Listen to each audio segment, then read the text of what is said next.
Command and Control. My name is Justin Warner. I go by handle as 6Dub. Former Air Force guy for several years. Spent some time in the government.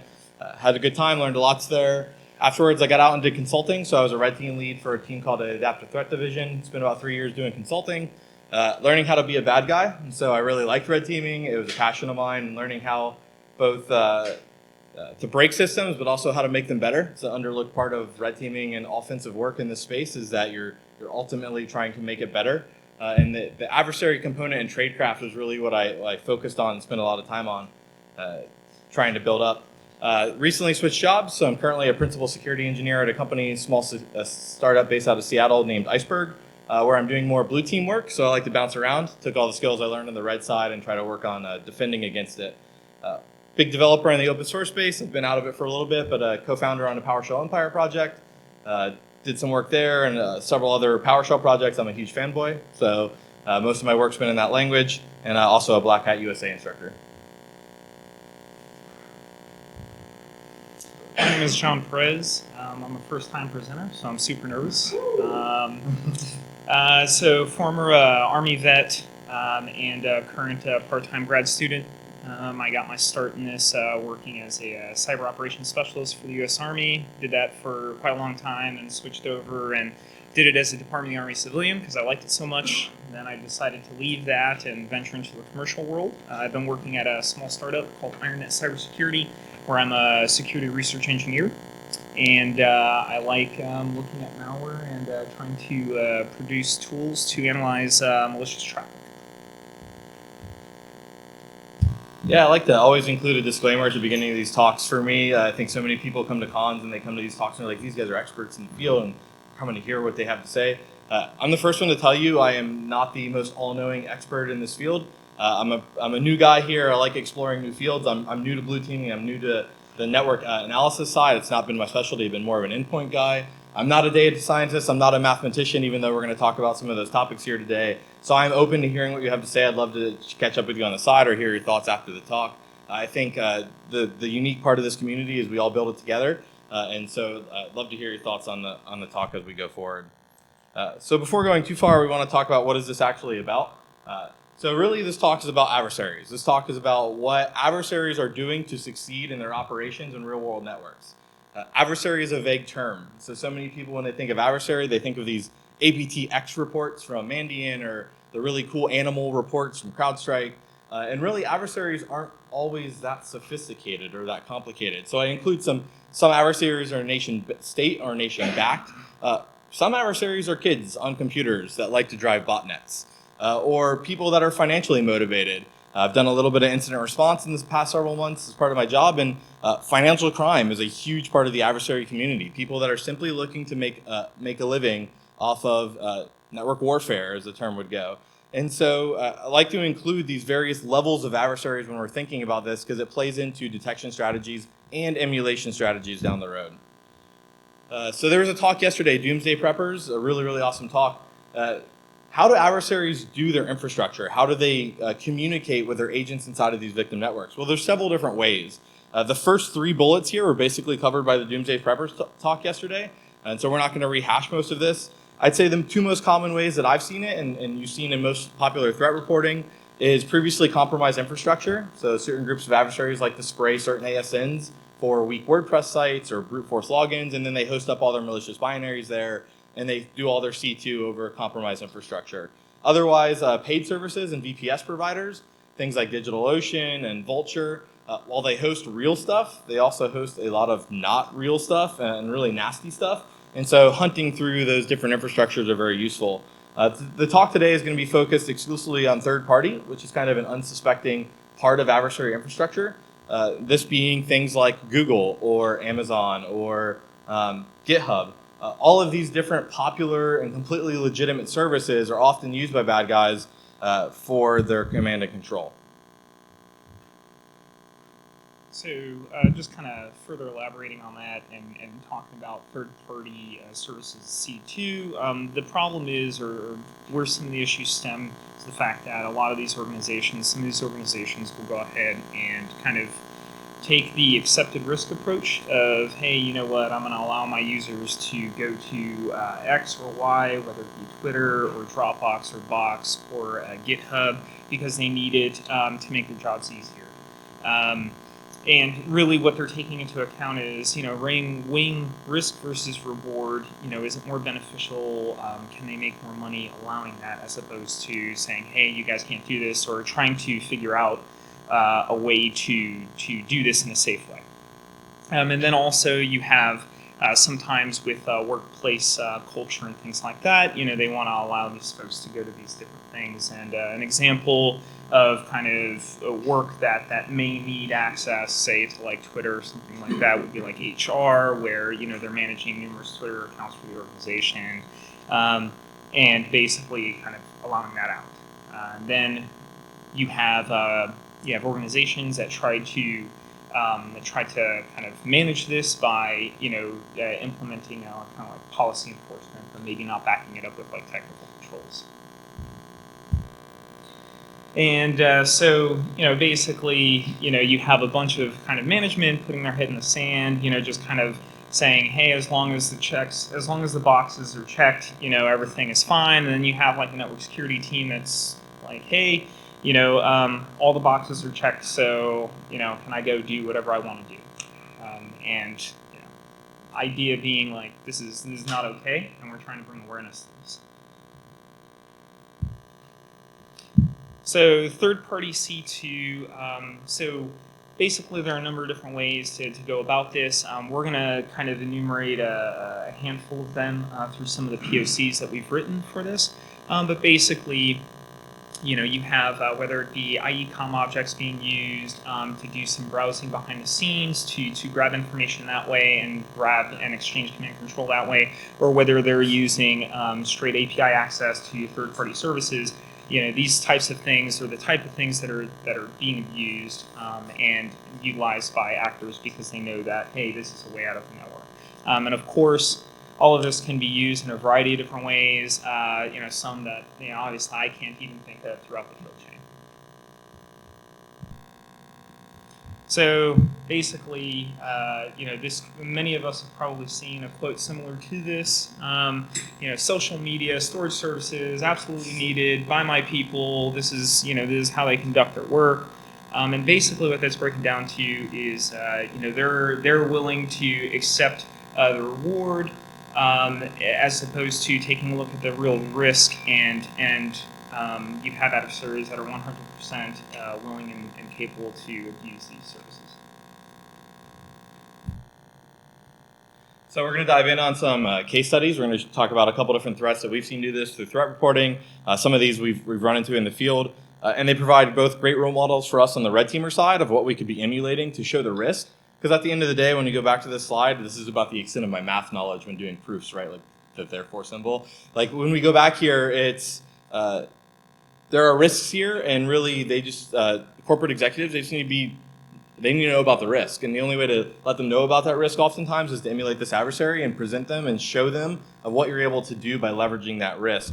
And so when we dive into the case studies, this is really going to be the first one, which is APT29. So APT29, and more specifically the hammer toss malware, utilized a number of different either third-party services, whether it be media, whether it be GitHub. They didn't exclusively use those, but a number of services like that in order to execute command and control. And basically, what you would have, in a nutshell, is you have an infected host. Attempt to reach out to a number of different Twitter accounts. Find one that has a tweet with a special marker in it. That marker, is an indicator that, hey, this is a tweet of interest, or this is something I'm interested in. Basically, malware will go ahead and take that, parse that URI, follow that link. In the common case that's been reported, you had a lot of GitHub in use. So go to that GitHub page or that site. Grab the JPEG from there, and then there was some stenography with the JPEG where it was obfuscating commands. So we'll go ahead and decode that. execute that command, and then perform some kind of exfil and or further command and control, downloading of additional binaries and things like that from cloud service providers like Box, Dropbox, things like that. All right. The second case study that we looked at was fairly interesting. It was the ICO malware. So basically, you had a binary, or you had a piece of malware that had a script and configuration file baked within. It was encrypted. It would go ahead and drop this, decrypt, execute the script, and what the script would do is go ahead and create leverage like IE.com objects to interact with Yahoo Mail. And it would do that, look for commands, and then execute those commands, and then exfil data out via email. So again, the challenges presented by both of those is that they're both commonly in use, and you have the comms themselves, or TLS encrypted, and then you have a number of obfuscation layers underneath that tend to make jobs difficult for routine operators. The next one we looked at, so case number 3 is a Cloud Atlas campaign. So Cloud Atlas was a really popularly reported campaign. It was named APT, wasn't really advanced, debatable. I think really what the cool part of what this was is that the agent communications, they leverage popular file sharing websites. Specifically in this case, they leveraged CloudMe, which is essentially a solution similar to Dropbox. It's used heavily in Europe, not as heavily used in the US. This service, it allows you to do WebDAV, meaning that it allows you to do WebDAV as an extension of HTTP that allows for file control all over HTTP. Specifically in Windows, you can actually mount shares, WebDAV shares, as a local share. And so what the malware would do is it would mount a little local share that was WebDAV over HTTPS, so SSL or TLS, out to CloudMe. And so all the communications of the malware were, again, encrypted out to a distributed set of hosts at CloudMe's real infrastructure. And on the local side, you basically had a background share created. I've seen, as a red teamer, I've seen plenty of users. I've done lots of really malicious things and things that I thought would alert people. And I've done things way noisier than creating a background share that have never gotten me caught. And so while you might be sitting here thinking a share was created, they didn't see that little extra drive in the Explorer window. People just aren't thinking about that day to day. They're not constantly thinking about, am I being hacked? That's not the first question when they're using their computer. And so this malware was wildly successful and had a huge victim count and would prove extremely difficult to do traditional NSM with due to the use of all legitimate services and seemingly normal behavior out to third-party command and control. And the next one's kind of random. It's not like a traditional APT threat. If anyone doesn't follow John Lambert, the guy who works at Microsoft, I highly recommend it. One thing he does is he tweets out a ton of samples he finds as he's going through his day-to-day job. And what that results is a lot of really good code that you can use that he's seeing being used throughout real environments. And so in this case, I was glancing through and reading the Twitter feed one morning, and I saw this, and I bookmarked it and came back and read. Essentially, what he tweeted out was it was a initial phishing component. It was a Word document signed with a legitimate code signing certificate. So that's pretty solid and beats most macros that we are seeing nowadays. That code would then do a WMI survey, and it would use Google Sheets with an actual public Google Sheet. And so all the communications would be legitimate HTTP or HTTPS out to Google. And essentially, it would receive commands via the Google Sheet and post encrypted exfil via the Google Sheet. And the actor would maintain control over the private key used to decode the stuff that would go out to the Google Sheet. Now, it's public, so you could tamper with it. You could see it.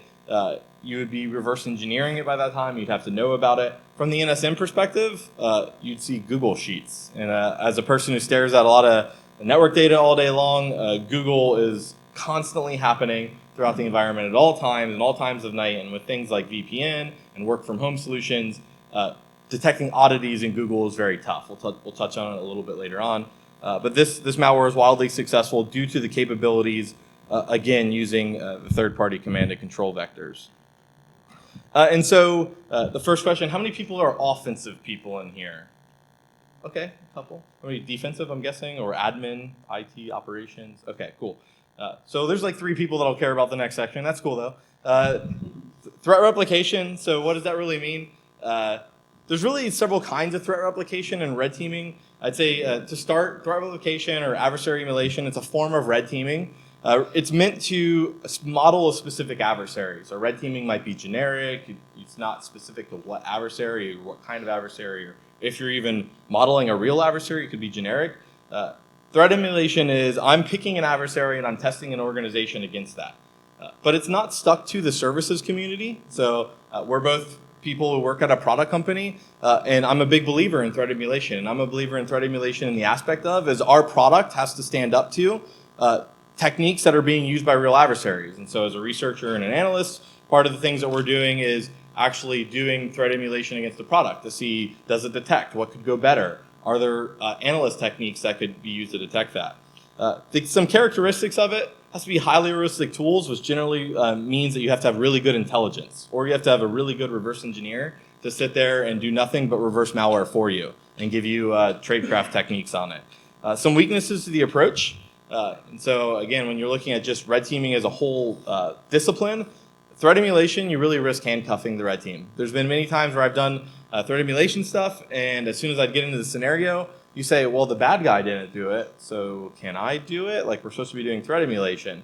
And that question is dangerous, because as a red team, you're really meant to expose flaws. And so when you start limiting yourself to specific TTPs or specific operations, you could run into the case of not taking a path that could discover vulnerabilities. And so just something to be aware of. I'd say a mix of both is really, really useful going down the road. And as we stated early on, we are not all knowing, and we are not the only people doing this. There are a ton of existing tools doing this. Selfishly, I'm going to note here that Empire 2.0 was just released. I had 0 dev on it. However, a bunch of really awesome guys built in the capability to do modular C2. And so if you're a red teamer or you're an IT ops person, you just want to see what this looks like, and you have authorization in your environment to do stuff like this, I would say that Empire 2.0 exposes Dropbox capability, so you can do C2 all over Dropbox, as well as a couple other mechanisms. And so there are tools out there to do this for you. We're going to demo several proof of concepts here. I would say they are definitely POC. We're not going to release them. The code is so terrible, I would be embarrassed to put this anywhere. I'd say really what we're going to do is we're going to talk through how we did this and what's important from the terms of offense and defense. I always got really frustrated speaking at conferences because I'd demo something like, I demoed some really cool technique, and I'd immediately have someone raise their hand and be like, but I block all PowerShell in my environment, so like, your tool wouldn't work. And my response has always been, as a red teamer, that's a silly statement, because how do you block PowerShell? And do you block C, C++, and C#, and Python, and Py-to-Xe, and every other command or capability to run code? And if you're preventing the ability to run code, how are you doing your job? I would say adversaries are not thinking so myopic. And so these are proof of concepts. They could be modified to meet the need of any offensive person, and they could be used defensively as well. So congratulations. I know you can defeat my POCs, and I'm happy you can. And by the way, we're not going to be doing full command and control. Again, these are POCs. I had a fun conversation. I like to make calc great again. So all these POCs, essentially, we're just going to prove command and control by popping a calculator. These could be extended to do exfil and command execution and everything else. Once you have the network communication layer set up, it's pretty trivial to do the next steps, obviously with some endpoint stuff. And so there's these, by the way, I don't do videos. I've learned my lesson on trying to do live demos or videos. And so these are going to be GIFs rolling in the background. And so these will run a couple times so you can see it over and over. Essentially, this first POC we have is essentially exactly mocking up that technique using CloudMe. And so what our malware did was a small PowerShell script that would mount a local share out to a known CloudMe account using the CloudMe API token. And then it would, as soon as it checked in, it would create victim folders with a tasking folder and an exfil folder. And when that would happen, the adversary, they could simply drop a tasking file into the folder, and it would be a command that would be run on the end-user host. And then that command would be run, and the output would be dumped up to the share. I run Wireshark on the left side because you can see from the full PCAP monitoring perspective, which most people don't even have in their environment, and on the other side, in just basic network monitoring perspective, it's all out to CloudMe's legitimate services. It's all encrypted, and even when you're SSL busting, the tasking files and stuff are encrypted on the inside. And so this presents a big challenge into threat detection on this specific POC. The other one we did, and this was pretty interesting, was Google Mail. And so after seeing Yahoo Mail, I was like, Google Mail would blend in even more realistically in environments. It's a huge bulk of what we see. Interestingly enough, Google actually does a lot to prevent automated capabilities, such as malware, from using their site. So they do a lot of randomized naming of their objects inside their HTML divs. And so when you have a piece of malware that's expecting to parse HTML and look for specific things, it's different because they randomly name their generated front-end content. At least I think that's what I experienced. And so what we had to do is we had to be a little bit more generic. In this case, we had it was a binary that would call out to Google Mail using an IE com object in the background, meaning I spawned Internet Explorer hidden and I could drive it programmatically. And I basically browsed like a user. I would fill in a username, fill in a password, and then I would look in the inbox. And I would see if I found my marker in the inbox. I'd raw regex the entire return and look for a marker. And with that, I was able to email my victim account and with the marker and with my command, and my background script and IE.com object would find it and run whatever command it found via the regex. All communication via Google Mail, all SSL, et cetera, et cetera. Seeing a trend here. This is pretty trivial to do. We did this on airplanes flying to and from work and on the side. This was not something we spent years developing or millions of dollars working on. This next one was written in C#, and so we essentially had a C# binary using Google's built-in libraries. So Google publishes API libraries for interaction with Google Drive. And so leveraging their actual libraries, we could simply do full command and control over Google Sheets. And it would all be done with an API token or OAuth. And in this case, we were able to drive and control malware by posting a command with a certain string marker inside of a Google Sheet. Because we're using APIs, the sheet is actually private, unlike the public sample we saw, but it's just as easy to do with a public sheet and just a raw HTTP GET request through PowerShell or any other language. So you could actually make this simpler to use without Google's libraries and maybe less noisy on the host, or you could use the libraries to get better authentication. So for this one, we went ahead and wrote this in Python, leveraging Dropbox's APIs. Pretty straightforward. Basically, infected node would go ahead, call back, create a unique directory for itself, have a structure where you would receive tasking, and then post exfil, all using Dropbox API. So that's all you're seeing if you're looking at the SNI or anything like that. It's all TLS and API.dropboxapi.com or whatever that happens to be. So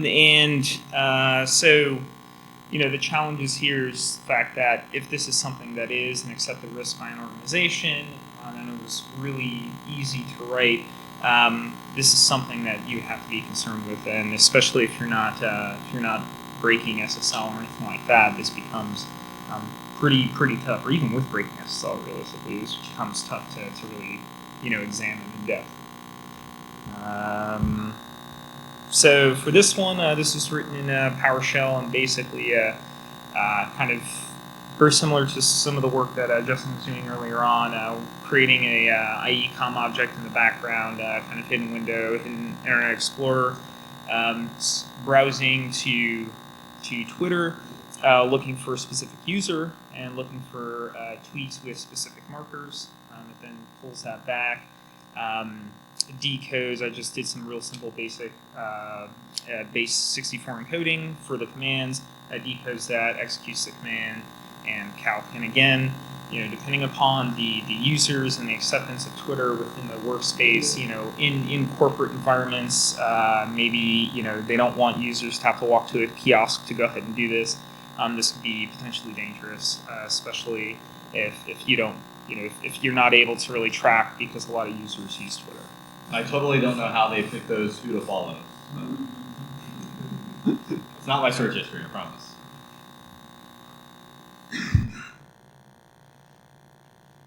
So I say hashtag big data. It's a little bit of a joke. So we're going to move into kind of detection.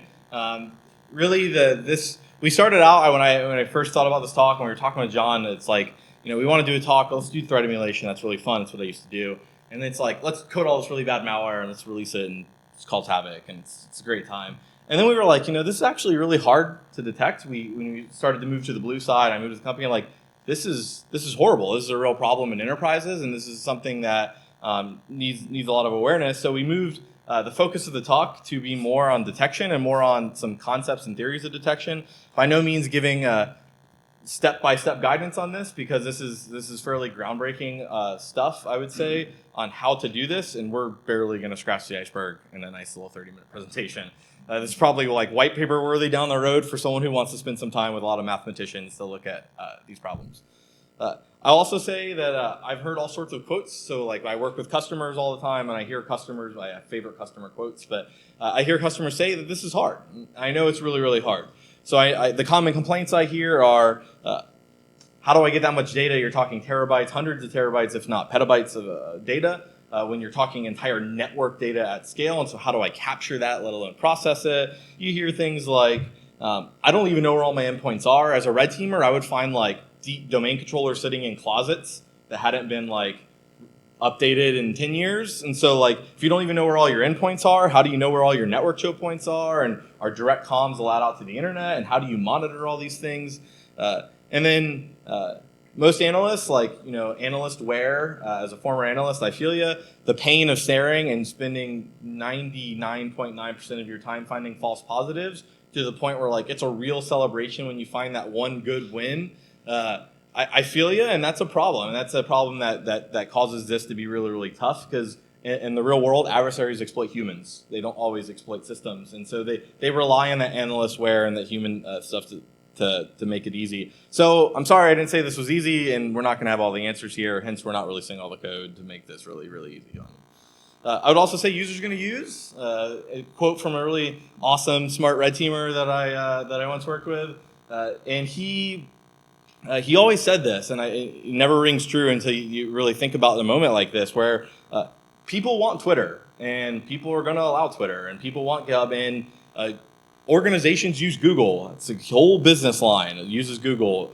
And so they're not just going to go block this. I mean, the smartest answer, or the easiest answer, would be maybe you just limit this or restrict it in your organization so you reduce the attack surface in your environment. But it's not quite that simple unless you want a rebellion on your hands. And then I would say when I first started digging in on this, I'm like, this is so easy. And I started running queries through a system and pulling back data. And I was like, look at the periodicity of this data. And so if you look at the timestamps here, you can see that these requests, these are like DNS requests out to docs.google.com. And it's like exactly 10-minute intervals. I'm like, I found malware. It's guaranteed 10-minute intervals on the dot, no jitter, like this is malware. Well, it turns out like Ajax has completely broken periodicity algorithms on common sites. And generally periodicity is very hard to be quality with. And so again, for the third time, I did not say this was easy. So what do you need to find evil? What do you actually, when you start going down this path of detecting this type of activity, what do you need? The textbook or educational answer would be a statistically significant sample size. So that means lots and lots and lots of data in a major enterprise. If you're a smaller enterprise, things like this might be easier. You might have one small enclave and one choke point to be able to monitor. And generally, you're going to need ongoing collection. This isn't going to be something you could sample for an hour and walk away down the road and say, I could find all malware because I got an hour's worth of network traffic. I'm talking weeks and weeks worth of data oftentimes to be able to truly baseline and trend an environment. And if you start talking machine learning and models, we had a good talk over lunch today. When you start talking machine learning and models, it gets even more difficult because you have to have just that good baseline data to train that model. As a company that does network product data, I would say that both data is useful. So having endpoint and network is best. It's not impossible to do it without one or the other. So if you have only endpoint or you have only network, there are wins that you can get on both of them. I'd say you get a better picture when you bring all of this stuff into one place and you can centralize and look at it. And then the key part here is that you can't just talk about data. So we're going to get into semantics of terms here. Really, data is a specific word that means a specific thing. So this is my pretty clip art diagram that I pull from Google Images when I do PowerPoints.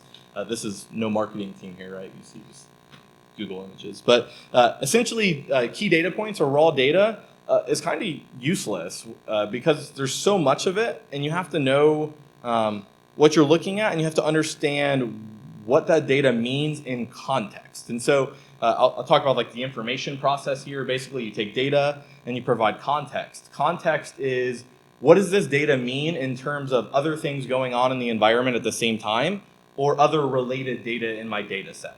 And then I enrich it, meaning I go out to popular sources and I make that data more rich. I make the data more useful. This might be going and pulling whois records or something and bringing it all into the same data pool for querying. And then that really, with context and enrichment, data becomes information, but information is still kind of raw. And so when an analyst can take that information and look at it, it becomes like actionable intelligence, meaning that once that information's been analyzed and said this is a false positive or not, it would be too hard to trust in action every single time. So, as Justin mentioned on a previous slide, there's a lot of different kind of raw data out there, and some of the things that I've encountered with a lot of products involve PCAP, whether it be collected over some kind of visibility fabric or off of some kind of spam port, getting that raw PCAP. Also, because that can be fairly large in size, and maybe storage of that is a little difficult, whether it be from like a compliance side or whether it be from like just a raw size side. NetFlow also is something that's a good source of information. So you have that metadata around the network traffic, and sometimes being due to the size of that, it being much smaller in PCAP. You have you're able to retain that for a lot longer, and it's able to kind of supplement some of the information that PCAP can give you. Of course, it's not going to be as feature rich, but it can help to fill some gaps. And in my experience, the majority of the information on the network side does come from PCAP and also from NetFlow. There are some other things that can help you on the network side with regards to maybe tracking assets or entities, and kind of enriching some of the NetFlow data and PCAP that you may have. And that sometimes comes in the form of, whether it be proxy logs or whether it be DNS logs, DHCP logs. All that's very helpful. And then, as Justin mentioned, it's not necessary to have both, but if you do, that's great. All right, so the more data you can bring into this and the more data points you can kind of evaluate and use, the better, especially if you know how to use a specific data point. So with all that network data I just mentioned, if you go ahead and kind of correlate or have the ability within your environment to correlate processes and network events. So process creation, network events, and then tying that back to a lot of the information I just mentioned. All of that information can be used and enriched further down the line. So you have all this raw information. It may not necessarily mean anything to you right off the bat, but as part of this, as part of the process that Justin described, you have different enrichment sources. Me personally, I kind of just break these up into two different categories. You have like internal enrichment, you have external enrichment. For external enrichment, it may be some of the things that were mentioned prior, like whois information. Whether you're looking at the popularity of domains, that's a big one, and looking at the popularity of domains, and third one doesn't come to mind. Oh, it'll come back to me though. Internally, you'd be creating kind of roll-up tables would be extremely useful to aggregate this data because there is a lot of it. And also, at some point, taking a look at potentially like in and out degree for specific things, whether it be domains or IP addresses. And then utilizing all of that to just enrich everything I mentioned in the prior slide. Still can't remember that third point. So, no, it was something. And all good things, by the way. Yes, that's not what he was looking all for. good things, but The more the better. Yes, it's all right. If it comes back to me, I'll shout it out. Y'all know. So, indicators of compromise and indicators of attack. So all of us are familiar with indicators of compromise, whether it be specific hashes, specific IP addresses, specific domains associated with threats. Put out information, whether it's internal and you've discovered it and spread it around, or whether it's something you're taking in on a feed. The problem, or not necessarily the problem, they're useful. The challenge that I see with them is the challenge that you'll encounter with all intelligence, right? It's the fact that everything has a shelf life, and as things are detected and things become public that they are detected, your adversary is going to start to move, shift, and respond to that.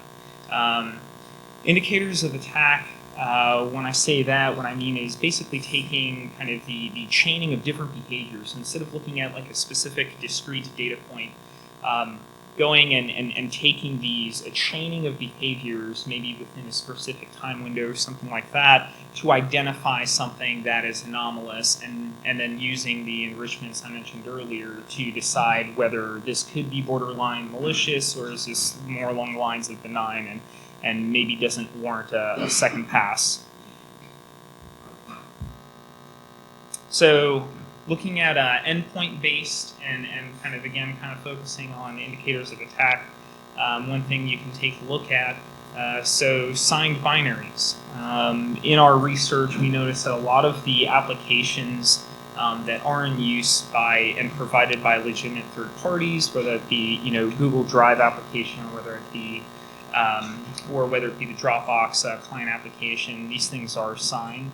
And then that kind of brings a question to mind: if you do have the capability within your environment, maybe it is like an EDR solution that can determine whether a binary is signed or not.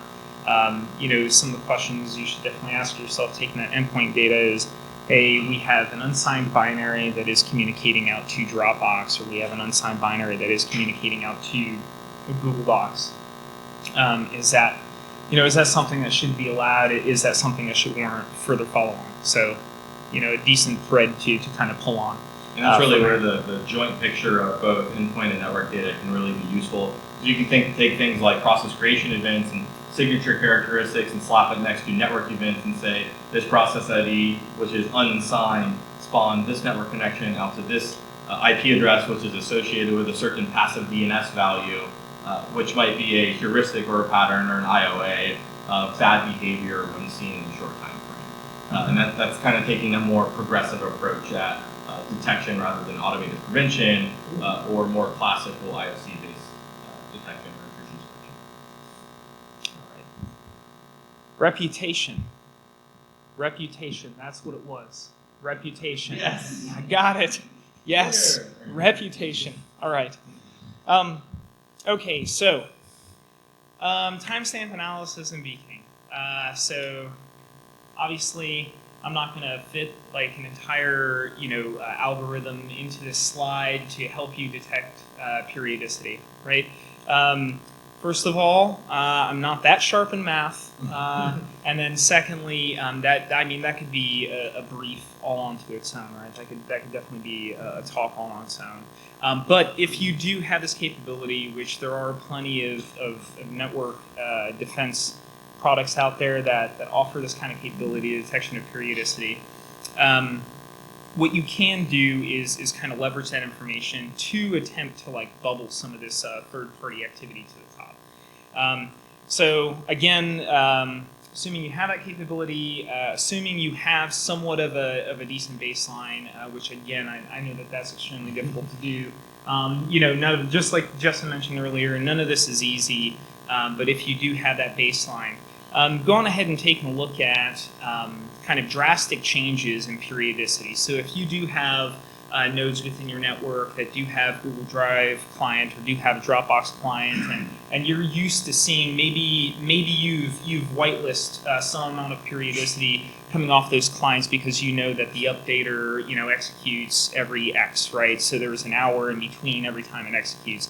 Seeing drastic changes in that could be something that is interesting to take a look at, especially if it's specifically like focusing on the change of periodicity in those communications. So we all know that people close their laptops or sleep their computers and go somewhere, so you may miss a cycle, but that periodicity could be the same throughout. And if you've identified that and you see changes, maybe that's something you should pull the thread on. The other one is taking multiple periodic events. So this kind of goes back to the hammer toss piece of malware. So if you have periodic communication, or even if maybe your specific algorithm is able to detect some level of pseudo-randomness with the jitter and things like that. If you have a number of like periodic events occurring that are going out to Twitter, and then you also have that same host that is, having a number of periodic events going to Dropbox, right? That might be something to take a look at, the pairing of the two, and examine that. And I guarantee. So I'm not going to guarantee anything with regards to certain environments, but I know as far as like in-degree goes for Dropbox, or in-degree goes for like Twitter, and closely related GitHub, I would say that could be pretty small from what I've seen. And when we're talking about in-degree, we're just talking about the number of hosts that have the pairing of both of that within a short window of time to those domains. I'd say also in terms of this slide, or this concept, is just like red teamers exploit human weakness to achieve their objective, blue teamers and the network defense guys often exploit human weakness to achieve their objective. And so sloppy adversaries are what really help in some cases detecting this activity. Meaning, I as a red teamer, a countless number of times, type the command sleep 0 in my agent, right? Or like interactive comms, because why? Because I'm lazy and impatient. And I want my answers right now versus waiting 5 minutes between my intervals. But doing that increases not only the frequency of communication, but like periodicity is just constant. Like it'll constantly fire, which is abnormal even for things like Ajax or built-in web behaviors and sockets. And then just, kind of in case you're wondering about those graphs, that is just the change of periodicity, between, going from like a standard Dropbox client to that Dropbox tool that we showed earlier. In your research, have you seen any like posting from any of these third parties on like what they know it should be, like on legitimate environments? I'll say I didn't see it. I would also say I didn't dig too much into it. Did a lot of time testing on our own in the labs. Yep. I think in general, 5 to 10 minutes on like just built-in refreshes on like big stuff, and then on the background, that Ajax is all like it's constantly firing with a lot of these because there's so many frames and elements here of dynamic web that make this difficult. But yeah, I didn't see like best practices or an advertised like this is what you should see kind of behavior. And further to that point, it's that, I mean, that's an awesome question. It would be great if folks did post that kind of stuff, but a lot of times, either what happens is there is no control over that, or there is some level of control over it, and that may end up changing anyways. And that's where again, extremely difficult to do on massive enterprises, but that's where kind of that baselining comes in, right? Of course, I'm not saying that that's not the end-all be-all, right? You're going to end up having folks that change this, or administrators that push this out, and it changes, the nature of these communications. But again, pulling the thread on that should be easily communicated to you. Hey, I'm looking at this, I noticed this. Or like, oh yeah, we recently updated this and we changed the, check-in interval from A to B. Does that answer? All right, network-based, another thing. So I know not all environments are busting SSL. Me personally, as a Blue member, that's just more data. I'm looking for like more information, right? I'm looking for more data points to try and use to determine whether some behavior is malicious or benign or what. So if you do have, if SSL is getting busted, and you are able to see the Dropbox communications, just a quick thread to pull on if you're looking at Dropbox API stuff is going to be the bearer token. And specifically, you're going to see this. You'll see this in all the communications. It's not the existence of this that is bad per se with this. It's a matter of in degree for unique bearer tokens. So when you're taking a look at how many hosts in my environment are communicating to API, Dropbox API with this specific bearer token. So the in degree of that, the number of those communicating to that. The likeliness that one user logged in on 15 different hosts with the same Dropbox and installed the Dropbox client that's using the API with the same account is a lot more rare than a host or two. Yep. And so you can start to recognize abnormalities in use. And then just like kind of looping it back to the fact that this is not like the detection of maliciousness or malicious actions is not all based on like one specific thing. So if I were to loop back and take a look at all of the slides that we've kind of gone over, all the points that we made so far, if you have this and you have a Dropbox client that is not signed, made the network connection, so again, you start to kind of you start to get a number of these IOAs and like chain these things together and say, hey, wait a second, this is quickly going from something that's benign to perhaps something that's malicious. Cool. And so I've worked with a couple guys that did basically malicious actor hunt type stuff. So looking for bad guys in enterprises proactively before they were discovered via traditional means like SOCs, incident response mechanisms. And they actually did a lot of work with ETW. So if you've never heard of it, ETW is a really great built-in mechanism in Windows. It's called the event tracing for Windows. It gains immense of capability in Windows 10, but it's awesome. It's built into Windows 7 and even further back.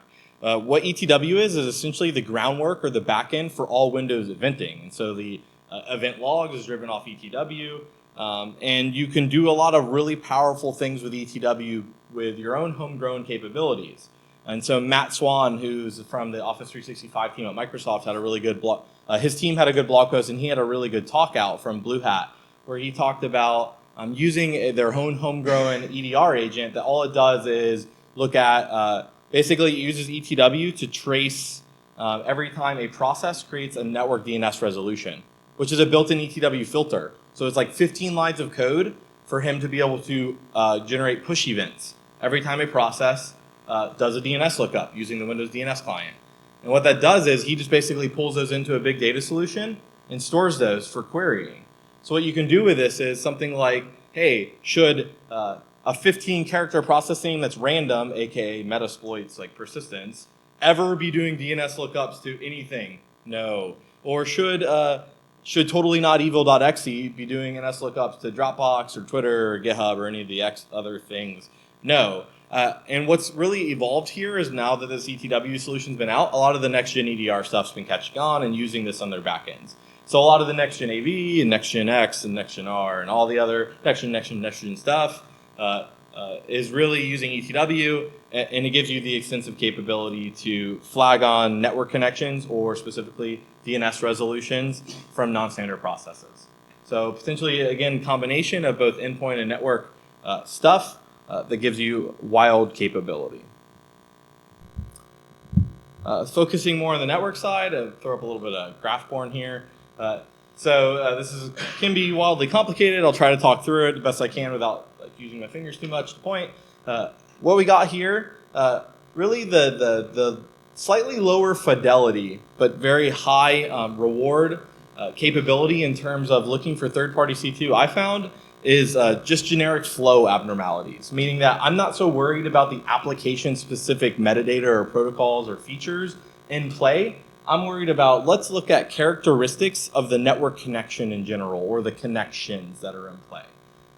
There's a lot of things that go into this. So this graph, because it's completely unexplained on the slide, this graph is plotting several different things. So the blue-green bars, that's plotting send and receive ratios for byte counts. And this graph was mocked up from this is representative of what I see in live customer environments. It's not exact data. I kind of fudged it to just fudge it and make it on the slide for you guys.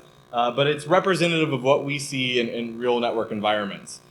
Green being the download bytes, meaning received, and blue being the sent bytes. And then the line is the ratio of requests to docs.google.com over SSL to the total number of SSL requests in the environment at that interval. Meaning that how prevalent is Google Docs in my total SSL environment? And what you should see is you should generally see a trend, meaning that the more prevalent Google Docs is, the higher the send and receive bytes will go. That's one thing you should notice. There are lots of things that should stand out when you plot or look at this kind of behavior. One would be anytime that send bytes is generally larger than receive bytes. And that's kind of across web flows in general. Generally, web is a heavy content-rich thing that's bringing content down the host. But in some cases, content, especially in Google Docs, like content might be going up to host.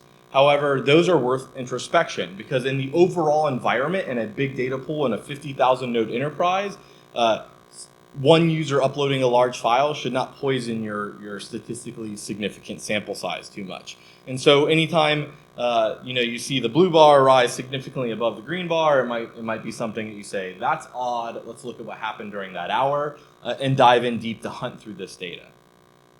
Another one might be off-hour skews, and so you can see our times are plotted in GMT here. Essentially, between off hours is depending on what type of enterprise. I'm never off hours, and neither is anyone at my company, and so this might be hard to do at like small startups and tech companies. In large corporations, this might be more common, or in multinationals, you might have to do zoning or network, like you might have to pull this kind of data per region or geolocation. Generally, though, during off hours, you can see in this network sample, which was built and representative, things significantly drop during off hours, both send and receive bytes and ratio. And so something you might look for is, I don't know, that big giant green bar that's taller than any other green bar during off hours. What that probably means is somebody downloaded a very large, either somebody or multiple people or multiple hosts did a whole lot of downloading in the middle of the night. So is that normal? That might not even be malware. It might be insider threat, or it might be someone who's cramming for a deliverable tomorrow. But it should certainly provoke the question of what happened there and what host did it, and is it normal? And it should help you dig in a little deeper. Now, this one's going to be a little bit more complicated. In most of the data sets that we observed, and I looked through, that ratio line, basically, it would almost always spike during morning hours. And what does that mean? It means that when everyone comes into work in the morning, they're loading up docs.google.com to look at what they were working on yesterday, or they're pulling down all their content. It's very normal when everyone opens their laptops or turns on their computers, the clients sync.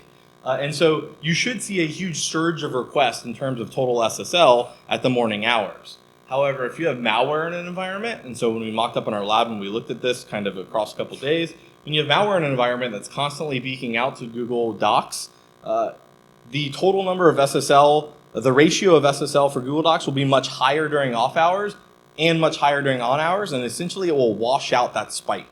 Meaning the derivation, the change between off hours and on hours for Google Docs' ratio will be significantly smaller and very noticeable.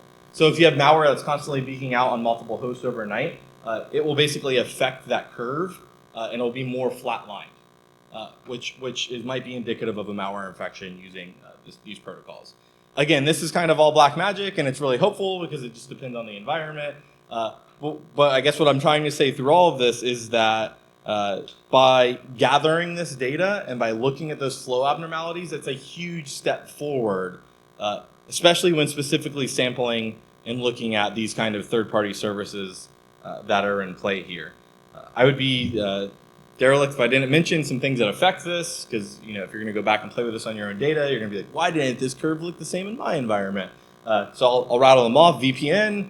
If you have VPN and everyone in your environment VPNs when they're at home all the time and they leave it up overnight and never shut down their computer, these clients are going to be beaconing all night long, and it can definitely skew the data set. 24-hour employees or SOCs or large multinational enterprises, you're going to have to be more careful about how you select your data. And then in general, Ajax is just really wonky and really skews network data because it's constantly refreshing, and so that's when you get into things like periodicity and changes of periodicity being more meaningful. And having to kind of combine these techniques or algorithms for your benefit. So I did a whole lot of talking about a whole lot of things, and really what's the big takeaway? I'd say as a bad guy, I was really always trying to be creative to foil our good guys. And so I'd assume that real bad guys are doing this too. They are creative. And a couple IR incidents I've been in, the bad guys are interactive. It's not always just automated ransomware worming across the internet. Sometimes you have people at keyboards that are thinking about how to bypass you. And when you have someone at a keyboard like that, you're not battling malware, you're battling a person, and you're going to have to really think through all the different realms of creativity that person's going to go through to succeed in their mission. When you're talking in millions of dollars, I can tell you that I have seen Bitcoin wallets used of interactive actors of $700,000 plus. that they're gaining from these campaigns. And so when you're talking about that amount of money, the creativity is worth it for them. Third-party services are wildly easy to use for this kind of stuff, and you also violate all types of terms of use probably. And so, I say that this is probably very useful for bad guys to look at, and it's also extremely useful for you to start thinking about in your environment. And this is not a technical problem or a policy problem, it's really both. The technical problem, we need to be working to rise, to be aware that these are used for evil, and think about ways that we can defeat this or have mechanisms to at least detect it. And on the policy side, we need to be more mindful that checking that box and accepting that risk is a little bit more riskier than most people understand. And it's only becoming more riskier the more this trend catches on and becomes more commoditized. And then, as I've said 15 times throughout the slide, this is hard. And so I hope to push some people in here or anyone who watches the talk to go out and do research on this and really advance this further. We've barely been able to dip our toes in this for data analysis. So if you work in an environment where you collect PCAP or you collect network telemetry and metadata, go out and explore what you have in your environment and come up with a really cool technique or algorithm to look at this. Because I would love to be bypassed on this, and I would love for someone else to give a talk at more major cons and keep this research alive. It's certainly something that we're going to keep looking at when we have time. So I have some credits. We use a lot of different threat reporting from a lot of different sources, and thanks to John, and then Slide Carnival makes awesome slide templates for Google Slides if you've never checked them out. I like to give them a shout when I'm there. And really, I just want to give it time to answer questions, or when we run out of time here in 3 or 4 minutes, we'll go out back if there's still questions that are there. Anybody? Sweet. Yes. A lot of advanced, like next-gen or old next-gen firewalls used to say they could stop Dropbox or whatever, or Google Mail, or even specific Google services. How effective would those be against an approach like this? I would have to know the specific service and how it's doing it to probably measure that. And I definitely don't want to blast any products here standing on stage and being recorded. I would say that I think in general, the products that I've seen that do protocol-specific firewalls, so application layer 7 type stuff, is typically blocking the service or not. So it's like looking at the domain or looking at the IPs associated, and it's either allowing the traffic or not. Meaning that it's up to the policy of whether you really want to block Dropbox or block Google.